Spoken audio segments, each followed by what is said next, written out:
Welcome to Luca and Miguel. Enjoy the video. You start by equipping the focus skill and assigning it to a convenient button. This is essential because focus consumes a meter and needs upgrades to be effective. Once done, aim with L2/LT and press the focus button to trigger slow time. Hold it to track incoming projectiles and mark targets. Make sure to check stamina and any mods that increase duration.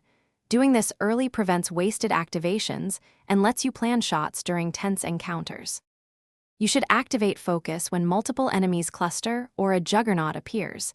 This gives you time to aim for weak points like heads or fuel tanks. Once active, move the reticle smoothly. Focus reduces weapon sway so you can line up consecutive kills quickly. Make sure to pre-mark with binoculars where possible, then transition from stealth takedown into focus to clear the area.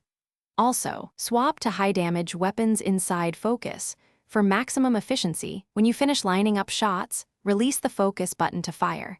This converts slow time precision into real-world kills, so time your release for moving targets. Once done, visit a survivor camp to spend parts on focus upgrades. Increasing duration and intensity makes later encounters smoother. If focus doesn't trigger, make sure your control bindings aren't remapped and confirm the meter isn't empty. Reassign the button or rest at a camp to refill resources before trying again. Thanks for watching and please subscribe. It's the best investment you'll ever make.